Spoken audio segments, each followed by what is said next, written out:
아모스 8장 1절로부터 10절 말씀까지 들어보겠습니다. 주 여호와께서 내게 이와 같이 보이셨느니라. 보라, 여름 과일 한 광주리이니라. 말씀하시되 아모스야, 내가 무엇을 보나 내가 이제 여름 과일 한 광주리이다 하매 여호와께서 내게 이르시되 내 백성 이스라엘을 쓰시기를 했은즉 내가 다시는 그를 용서하지 아니하리니. 그날의 궁전의 노래가 애곡으로 변할 것이며 곳곳에 시체가 많아서 사람이 잠잠히 그 시체들을 내어 버리리라. 주 여호와의 말씀이니라. 가난한 자를 삼키며 땅에 힘없는 자를 망하게 하려는 자들아, 이 말을 들으라. 너희가 이르기를 월삭이 언제 지나서 우리가 곡식을 팔며 안식일이 언제 지나서 우리가 밀을 내게 할고 에바를 작게 하고 세계를 크게 하여 거짓 소울로 속이며 금으로 힘없는 자를 사며 신한 털레로 가난한 자를 사며 찌꺼기 밀을 팔자 합니다. 여호와께서 야곱의 영광을 두고 맹세하시되 내가 그들의 모든 행위를 절대로 잊지 아니하리라 하셨나니. 이로 말미암아 땅이 떠오르지 않으며 그 가운데 모든 주민이 통하지 않겠느냐. 온 땅이 강의 넘침같이 솟아오르며 애국한 바다같이 피움을 따라다니리라. 주 여호와의 말씀이니라. 그날에 내가 해를 대낮에 지게 하여 백주의 땅을 캄캄하게 하며 너희 절기를 애국으로 너희 모든 노래를 애국으로 변하게 하며 모든 사람에게 붉은 대로 이를 들리게 하며 모든 머리를 제 머리가 되게 하며 목자의 죽음으로 말미암아 애통하게 하게 하며 결국 공부한 날과 같게 하리라. 아멘. 아모스 선지자를 향해서 보이셨던 5개의 환상 가운데 오늘 본문에는 네 번째 환상 하나를 관한 말씀입니다. 하나님께서 네 번째로 보이셨던 환상은 여름 과일 한 광주리입니다. 여름 과일 한 광주리. 여기서 이 여름 과일이라고 하는 이 과일의 원어에서는 카이츠라는 단어로 기록해서 그냥 여름 과일, 여름 과일 우리 얘기하게 된 수박, 참외, 이런. 그런데 여기서 말하는 여름 과일은 그런 아주 달고 맛있는 과일이지만 사실 이 카이츠라고 하는 이 단어의 뜻은 끝이라고 하는 단어의 의미가 담겨져 있습니다. 그러니까 여름 과일 중에서도 끝물의 과일 아십니까? 막 시작되어지는 여름 과일은 굉장히 신선하고 싱싱하고 달고 맛있고 하지만 조심해야 되는 과일이 있다면 끝물 과일입니다. 끝이 육질이 단단한 과일일수록 사실 속을 들여다볼 수가 없습니다. 수박도 분명하게 잘 익은 것 같고 그런데 끝물 수박은 굉장히 조심스럽습니다. 분명하게 잘 익은 것 같은데 딱 열어보면 이제 수박이 넘었다고 그러죠. 참외도 분명하게 겉은 멀쩡해서 샀는데 딱 깎아보게 되면 안에가 이렇게 육질이 속이 이제 물러져 있는 그런 과일. 오늘 하나님께서 아모스 선지자에게 보여주셨던 이 여름 과일은 바로 그 끝물 과일을 의미합니다. 겉으로 보면 아무런 문제가 없어 보입니다. 수박이 수박이고 참외가 참외고 여전히 맛있을 것 같고 괜찮아 보이는, 그러나 속은 골마 있는. 그 당시 망하기 30년 전에 북쪽 이스라엘의 모습이 그러했다라고 그렇게 말씀합니다. 겉으로 보면 아무 이상이 없어 보이는 대부분의 사람들, 대다수의 사람들. 그러나 그의 삶의 안으로 들여다보게 되면 너무너무나 어둡고 아찔한 것들이 많은 이중적 삶을 살아가는 사람들이 이 땅에는 참으로 많이 있습니다. 겉으로 볼 때는 아무런 문제가 없어 보이는데 그들의 사생활로 들어가 보고 그들이 혼자 있는 시간들을 들여다보게 되면 상상할 수 없는 끔찍한, 겉으로 보면 아무런 문제가 없어 보입니다. 북쪽 이스라엘의 백성들의 모습이 그러했다라는 사실입니다. 겉으로 보면 여전히 하나님의 백성 같고 겉으로 보면 아무런 문제가 없이 또 여로보암 2세 시대였으니까 경제적으로도 굉장히 풍요롭고 정치적으로도 안정되고 또 왕은 굉장한 수단을 발휘해서 주변의 나라들과도 굉장히 좋은 관계 속에 있는 것처럼 보여지는, 그러나 하나님이 보시기에는 정말 상해 있는, 하나님이 얼마나 이 북쪽 이스라엘을 향해서 괴로운 탄식을 보이셨는지, 내가 그 땅에 대해서 내가 이적을 행하겠다. 이적을 행하겠다.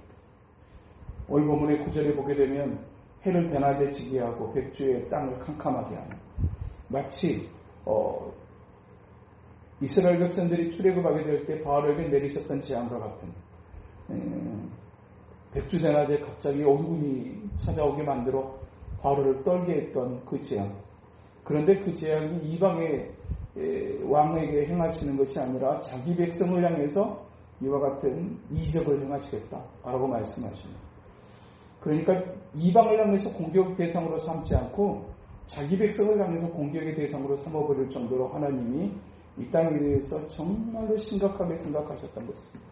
그 여름과일을 한 광주리, 그냥 너무너무나 신선이 좋아 보여서 달아 보여서 맛있어 보여서 샀는데 쪼개 보니 전부 다 상해 있는 상태입니다. 그 여름과일 한 광주리를 그냥 통째로 버려버리시겠다라고 하는 이 말씀은 이스라엘의 끝, 그것을 말씀하고 계시는 것입니다. 그 상해버린 여름과일은 도무지 재생할 수 있는 방법이 없습니다.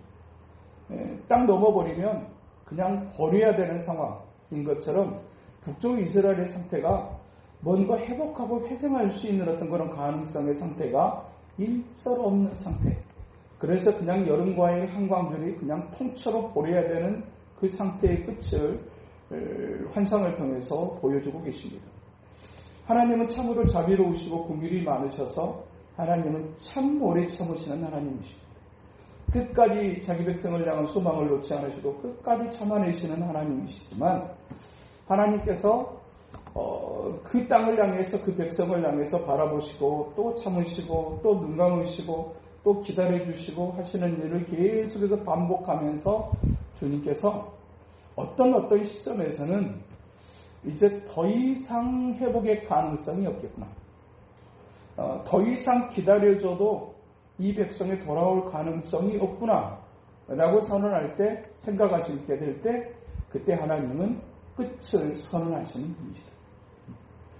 하나님은 참으로 긍휼이 풍성하시고 하나님은 참으로 오래 참으시는 분이시지만 그러나 영원히 참으시는 하나님은 아니시다.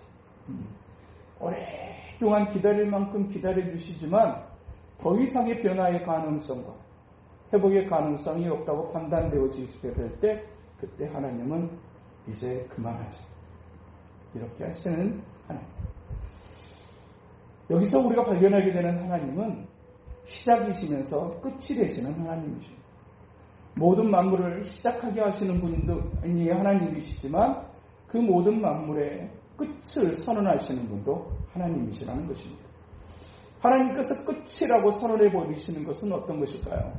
마치 경기장의 선수들이 아무리 많이 뛰고 그리고 더 뛰고 싶어도 경기를 주관하는 심판이 휘슬을 불어서 끝이라고 얘기하면 그 선수의 체력이 아무리 많이 남아있어도 아무리 더 뛰고 싶은 갈망이 있어도 그 운동장에서 더 이상 뛸 수 없는 것처럼 아무리 더 살고 싶은 욕망이 열망이 가득해도 의사가 끝입니다.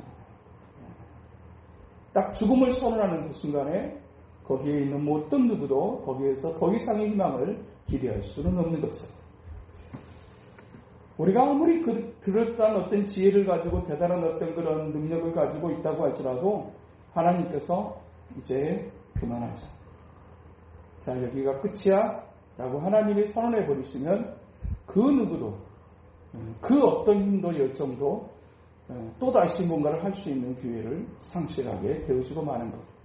북쪽 이스라엘이 그와 같은 모습이 되어질 거라는 사실을 네 번째 환상, 여름과일 광주리의 환상을 통해서 그들에게 보여주셨다라고 하는 사실입니다. 여기서 갖게 되는 의문 하나가 있다면 그것은 분명하게 이스라엘 백성들이 자기 백성이신데 하나님의 선택하신 민족이고 하나님의 선택한 백성인데 하나님께서 이대로 그냥 끝내버리실 수가 있는가라고 하는 부분에 관한 생각입니다. 하나님께서 이 백성을 향해서 내가 그들을 다시는 용서하지 않겠다라고 하나님께서 선언하고 계신 것입니다. 이 백성은 이제 더 이상 내 백성이 아니라고 하나님이 선언해 버리시는 것입니다. 겉으로 보면 분명하게 이스라엘 백성이고 이스라엘의 12지파 가운데 10지파로 구성되어져 있는 북쪽 이스라엘이었는데 그 북쪽 이스라엘을 향해서 이 땅은 더 이상 너희들의 땅, 내가 준 너희들의 땅이 아니고 그 너희들의 역사는 이제 끝이다 라고 하나님께서 선언해 버리심으로 말미암아서 북쪽 이스라엘은 아수르에 의해서 완전한 멸망을 경험하게 되어지는 것입니다. 무엇보다도 이 하나님의 선언에 대해서 우리가 아쉽고 안타까운 것은 그들이 여전히 하나님 앞에서 예배를 드리며 절기를 지키는 사람들이었다라고 하는 사실입니다. 그러니까 겉으로 보게 되게 되면 여전히 주의를 지키고 여전히 예배하는 자리에 있었던 사람들이었다라는 얘기입니다. 그런데 그런 어떤 자기 백성을 향해서 이제 그만하자. 그리고 다 버려라 라고 하나님이 선언해 버리시다. 이런 끔찍한 하나님의 선언이 왜 일어나게 되어졌는가? 그들의 모습 속에서 진정한 하나님의 사람들의 모습은 어떤 것인가? 그리고 도대체 이스라엘 백성들은 어쩌다가 그와 같은 상황 속에 놓이지게 됐는가? 그들이 분명하게 하나님 앞에서 하나님의 백성이었고 분명하게 그들이 삶 속에서 이중적 구조의 삶을 살기는 했지만 그들이 하나님의 백성이었는데 그리고 예배하는 사람들이었던 것 같은데 라고 하는 그런 어떤 외적으로 보게 되게 되면 삶 속에서는 풍요가 여전히 있었고 예배하는 자리에 빠지지도 않았던 것 같은데 왜 그랬을까? 무엇이었을까? 도대체 그 실상이 뭐였을까 하는 것을 보여주는 가장 중요한 한 모습이 오늘 본문 5절에 이렇게 기록되어집니다. 너희가 이르기를 월삭이 언제 지나서 우리가 곡식을 팔며 안식일이 언제 지나서 우리가 밀을 내게 하고 예배하는 자리에 있어요. 월삭 한 주가 한 달이 시작되어지는 첫날에 하나님 앞에 구별하여 드리는 그런 하나님 앞에 구별된 시간들을 형식적으로는 가지고 있었지만 그들의 마음은 하나님을 향해 있지 않고 이 월삭이 언제 지나서 우리가 곡식을 팔며 무슨 얘기입니까? 빨리 이 주일 지나고 내가 빨리 장사해야 되는데 이겁니다. 주일을 예배를 드리고는 있지만 그들의 관심은 계속해서 하나님을 향해 집중하지 아니하고 그들의 관심은 끊임없이 세상 그리고 물질 그것이었습니다. 그런 어떤 이중적인 어떤 그런 삶의 모습뿐만 아니라 지극히 형식적이었다. 그러니까 몸만 교회에 와 있는 것이지 마음은 하나님을 향해서 전혀 집중되어지고 있지 않는 예배의 상실. 이렇게 예배하는 사람에게 감격이라고 하는 것이 존재하겠습니까?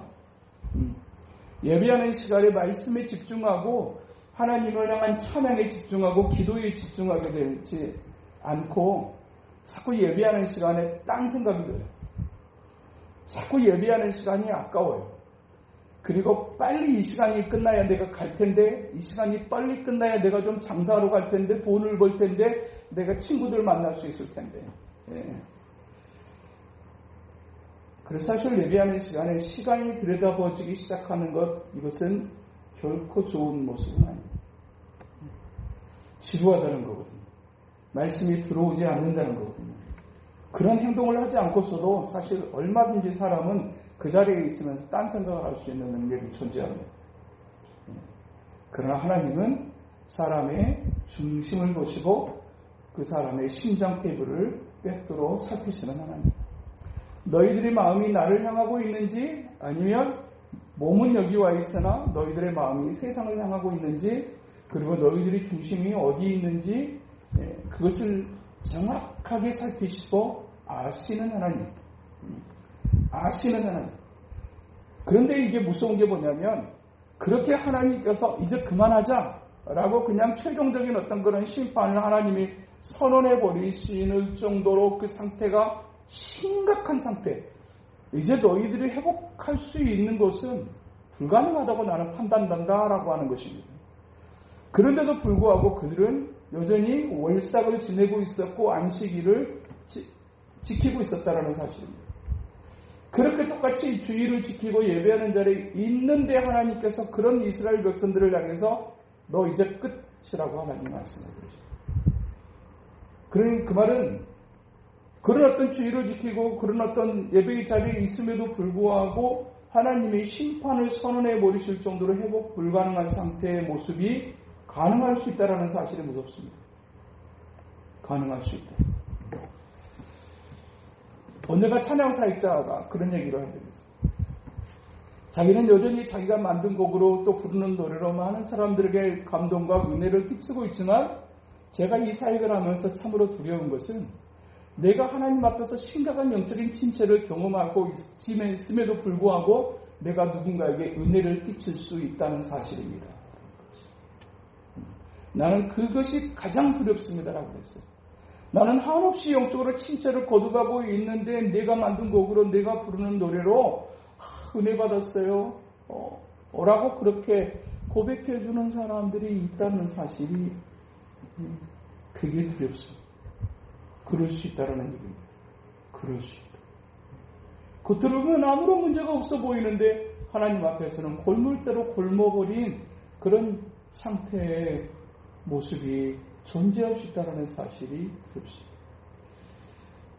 그렇게 똑같은 주의를 지키고 있고 월삭을 드리고 지내고 있음에도 불구하고 그들의 마음은 하나님을 향해서 떠나 있고 그들이 여전히 세상의 것에 관심과 집중하고 있는 그런 상황, 그 예배의 감격이 있을 수 없는 그들의 그 삶, 예배를 상실하게 된다라고 하는 것, 진정으로 하나님 앞에 집중하고 하나님의 말씀이 들려주는 예배를 상실한다라고 하는 것은 무엇을 의미하는 것인가? 단순하게 예배의 상실, 예배의 감격이 사라지는 것으로 결코 끝나지 않는다라는 데 있습니다. 하나님과의 관계가 건강하지 못하고 영적으로 병들어 있게 되게 될 때 나타나는 또 다른 한 가지의 모습이 오늘 본문 5절 후반부에는 이렇게 기록됩니다. 에바를 작게 하고 세계를 크게 하여 거짓 저울로 속이며. 그렇게 하나님에 대한 관계가 건강하지 못하고 예배의 감격이 상실되어진 사람들에게 나타나는 필연적인 두 번째 단계가 무엇인가? 그것은 삶이 정직하고 진실하지 못하게 된다는 거죠. 하나님 앞에서도 겉으로 이중적인 어떤 그런 삶을 이중적인 모습으로의 시간들을 보내고 있는 사람들은 삶 속에서도 결코 정직하거나 진실하기가 어렵다라는 것입니다. 사람이 부패함이 완전한 타락이고 완전한 부패라고 하게 되게 될 때 그나마 그렇게 완전하고 타락하고 부패한 그 인생이 새로워질 수 있는 비결 근거는 예수 그리스도의 십자가의 은혜입니다. 성령으로 거듭나게 하시는 그 은혜로 말미암아서 우리가 새롭게 되어질 수 있고 그리고 새로운 삶 안에서 나아갈 수 있습니다. 그런데 이 하나님과의 관계가 끊어지고 하나님과의 교제가 상실되어지게 되게 될 때 사람은 여전히 옛날로 돌아가 버릴 수 있다라는 사실. 그래서 속이고 거짓된, 그러니까 에바를 작게 하고 세계를 크게 하여 거짓 저울로 속이며, 그러니까 끊임없이 세상에서도 정직하지 못해요. 진짜 하나님 앞에서 건강한 신앙인의 모습은 하나님 앞에서 예배에 집중할 줄 알고, 적어도 진정한 하나님의 사람들은 하나님 앞에 예배하게 될 때 하나님께서 내게 뭘 말씀하시고자 하는 것이 체크되어집니다. 그런데 예배를 드려도 그냥 시간을 드릴 수는 있어요. 자리에 앉아 있을 수는 있어요. 그런데 오늘 내가 이 예배 시간에 예배를 통해서 하나님께서 내게 무엇라고 말씀하시는지에 대한 체크가 전혀 일어나질 않아요. 그냥 예배하는 자리에 있었던 것이고 그냥 그 사람은 예배를 드리는 게 아니라 예배를 그냥 보고 있었을 뿐이에요. 예배를 구경한 사람들, 영어적 표현으로는 그 사람들을 벤치워머라고 얘기합니다. 그냥 자리만 따끈하게 데우고 돌아가는 사람들. 삶의 자기를 향해서 말씀하시는 하나님을 만나지 못하는 까닭에 타락한 심성을 가지고 변절된 세상적인 어떤 그런 이제 심령을 가지고 세상의 사람들이 그러하듯이 똑같이 정직하지 못하게 진실하지 못한 삶을 살아가고 조금 더 적극적으로 이제 그와 같은 삶을 추구하는 어떤 그런 모습들. 그런데 그것으로 또 끝나지 않는다라는 데 문제가 있습니다. 또 3단계가 하나가 등장하게 되어지는데 오늘 본문 6절에 보니까 은으로 힘없는 자를 사며 신 한 켤레로 가난한 자를 사며 찌꺼기 밀을 팔자 하는도다 그랬습니다. 그냥 정직하고 진실하지 못한 정도의 것이 아니라 적극적으로 악한 삶을 향해서 나아가는 것, 그것이 북쪽 이스라엘의 상태였던 것을 말씀해주고 있어요. 그들은 그냥 그들의 삶이 그냥 그렇게 흘러가고 있다라고 하는 것으로 그냥 이해할지 모르지만 가장 근본적인 원인이 무엇이었는가라고 하는 것을 하나님은 그들의 예배가 상실되어졌고 하나님에 대한 은혜가 상실되어지는 결과가 필연적으로 부정직과 진실하지 못함 그리고 더 적극적인 악을 향해서 나아가게 만들어버렸다라는 사실을 말씀하고 있어요. 삶과 영혼은 신앙과 영혼은 반드시 비례하게 돼 있다라고 하는 사실. 영혼이 하나님 앞에서 건강하게 될 때 그 사람의 삶도 건강할 수 있어요. 그러나 그 사람의 영혼이 하나님 앞에서 건강하지 못하게 되게 되면 곧바로 그의 삶으로 건강하지 못한 증세가 나타나지는 않지만 분명하게 그 사람의 삶이 건강할 수 없는 상태를 향해서 나아가게 될 수밖에 없다는 사실입니다. 한순간에 금방 물론 사고나 사건이 터져가지고 한순간에 몰락하는 경우들도 있어요. 한순간에 그냥 진짜 사람이 진짜 우습잖아요. 입원하셔야 되겠습니다. 그러면 바로 환자예요.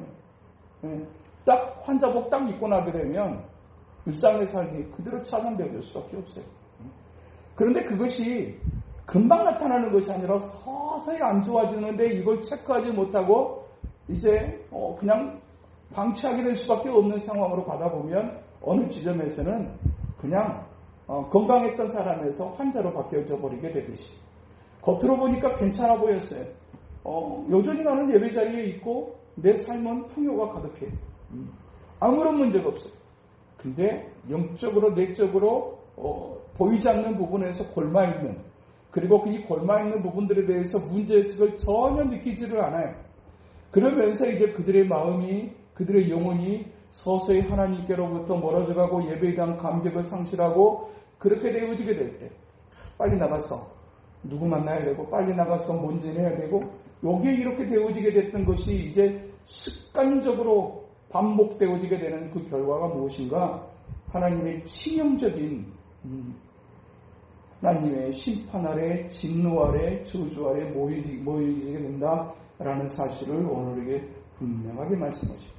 하나님께서 그 백성들의 그와 같이 악한 행동을 대해서 하나님께서 뭐라고 말씀하십니까? 오늘 7절의 후반부에 보니까 내가 그들의 모든 행위를 절대로 잊지 아니하리라. 하나님께서 우리가 절대로 잊지 아니하겠다라고 하는 이 말씀을 좋아합니다. 사실 내가 너를 절대로 잊지 않을 것이다. 내가 너를 꼭 붙잡을 것이다. 내가 그렇게 할 것이다. 내가 네가 앞에서 흘렸던 그 눈물의 기도를 내가 절대로 잊지 않을 것이다. 하나님께서 이것만 잊지 않으셨으면 좋겠는데 하나님께서 그들의 악한 삶의 모습에 대해서도 내가 잊지 않을 것이다 라고 말씀합니다. 그래서 하나님을 섬기는 것이 때로는 하나님 앞에 살아가는 것이 너무너무 귀하고 감사하고 복 있는 일이면서 때로는 두려운 일이기도 합니다. 건강할 때 하나님 앞에서의 삶은 너무너무나 감사로 가득할 수 있지만 건강하지 못할 때 하나님의 백성의 삶은 사실은 두려움으로 가득할 수밖에 없어요. 끊임없이 하나님 앞에서 하나님 앞에 예배할 때마다 하나님께서 오늘 내게 뭐라고 말씀하시는지 또 그 말씀이 나의 삶과 내 영혼과 어떻게 겹쳐지며 또한 하나님께서 내게 생각나게 하시는 것은 무엇인지를 늘 체크받는 삶을 산다라고 하는 것은 얼마나 귀하고 감사한 일인지. 하나님께서 예배할 때마다 내게 말씀하시는 뭐라고 말씀하시는지 나는 잘 들리지 않아. 이렇게 얘기하는 것은 사실은 자기가 잘 들리지 않는 것이기도 하지만 하나님이 말씀하지 않으시는 것이기도 합니다. 이제 나는 지금 너랑 별로 얘기하고 싶지 않아. 이것은 교제의 단절이면서 이 교제의 단절이 깊어지게 되게 될 때 심각한 하나님의 진노 아래로 떨어질 수밖에 없다는 사실은 우리가 하나님 앞에서 살면서도 감사하면서도 한 부분에 관한 영적인 두려움을 우리가 가지게 되어지는 것입니다. 너무나 귀하신 하나님이면서 동시에 한 부분으로는 두려우신 하나님이기도 하는 것입니다. 늘 우리가 체크해야 될 것 가운데 가장 중요한 체크점이 무엇일까요? 그냥 삶 속에서 그냥 좀 정직하지 못하고 진실하지 못한 그것도 역시 우리가 늘 체크해야 될 이제 부분이겠지만 더 중요한 체크점은 나의 예배가 나는 하나님 앞에 드려지는 예배 속에서 하나님의 사랑에 대한 감사와 감격이 있는가? 그리고 또 내게 늘 말씀하시는 하나님이 느껴지는가? 그것이 없는 채로 반복되어지게 될 때 우리의 삶은 어느 순간인가 서서히 하나님의 기뻐하실 수 없는 것들을 향해서 자연스럽게 녹아들게 되고 자연스럽게 방치되어지게 되며 그리고 그 악순환을 반복하고 그것이 더 깊어지게 되면서 나중에는 예배하는 자리에서도 무감각한 자가 되어지고 이 영적인 무감각은 삶의 무감각으로 죄의 무감각으로 이어져서 세상 사람들도 다 그렇게 살아. 나만 그러는 거 아니야 라고 하는 스스로의 자기 위로를 통해서 하나님 앞에서의 자기 삶의 문제의 심각성을 인지하지 못하는 채로 그냥 마치 주전자 속의 개구리처럼 그냥 아무런 문제가 없는 것처럼 그리고 서서히 데워지는데 그 데워지는 것에 그 감각을 느끼지 못하다가 결국은 뜨거운 주전자에서 죽어가는 개구리처럼 그렇게 이스라엘 백성들을 향한 하나님의 아주 심각한 어떤 그런 탄식 그것을 우리가 광주리의 황산 속에서 보게 되어지는 것입니다. 오늘 또 이 시대를 향한 하나님의 탄식은 무엇일까? 또한 나의 삶을 바라보시면서 주님께서 가지시는 탄식은 없는지 우리가 진지하게 조명하고 우리들의 영혼을 일깨우는 일을 우리가 게을리하지 말아야 주님께로 한 걸음 더 나아가기를 결심하는 것 그것은 주님을 위해서가 아니라 가장 중요하게 나를 위해서 나의 영혼과 나의 삶을 위해서 내가 머무르는 나의 가정과 나의 공동체를 위해서 가장 중요한 모습인 것을 우리가 생각하면서 그래서 늘 깨어있으라 늘 일깨우시는 주님의 말씀 앞에서 그 말씀이 내게 하시는 하나님의 음성인 것을 깨닫고 진지하게 하나님 앞에 반응하여 하나님께서 참고 또 참으시나 그 결국이 이제 그만하자가 아니라 참으시는 중에 또다시 하나님께서 우리에게 희망을 보시고 또 내가 너를 통해서 내가 다시 한번 내 마음을 일깨워 내가 너를 다시 한번 세워보겠다라고 하는 하나님의 결심이 있도록 하나님 앞에서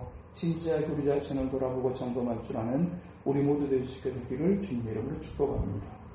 그러고 가신 하나님 아버지 수천 년 전에 이스라엘의 모습이 망하기 직전에 이 이스라엘의 모습이 여름 과일 한광줄의 모습이라고 말씀하시며 이스라엘과 그 백성을 향한 주님의 탄식과 그리고 그 백성을 향한 하나님의 심판을 말씀하셨던 하나님 아버지 모든 머리를 대머리가 되게 하며 독자의 죽음으로 말미암아 애통하듯 하게 하겠다고 말씀하시며 그들의 삶의 수치로 그들의 삶의 애통으로 가득하게 만드시겠다라고 하는 하나님의 무서운 선언 앞에 탄식했던 아모스 선지자의 모습처럼 오늘 또 이 시대를 바라보는 우리의 모습뿐만 아니라 우리 자신을 바라보고 우리 공동체를 바라보고 내 가정을 바라보고 내 자녀들을 바라보면서 하나님의 백성이 가져야 될 진정한 중심은 무엇인지 이들은 망하게 내버려 둘 것인가 아니면 다시 깨워 하나님 앞에 세워갈 것인가 진지한 고민 아래 있게 하시는 하나님을 또한 이 밤에 만납니다. 하나님 아버지 왜 그토록 주님께서 늘 말씀하시고 또 말씀하시는지 늘 깨어있으라고 말씀하시는지에 대한 이유를 오늘 또 말씀 속에 깨닫고 발견하여 하나님의 기뻐하시는 삶을 향해 나아가기를 힘쓰는 다시 한번 결단하고 결심할 줄 아는 우리가 될 수만 있도록 주여 도우시고 인도하여 주시옵소서. 예수님 이름으로 기도합니다. 아멘. 찬송가 406장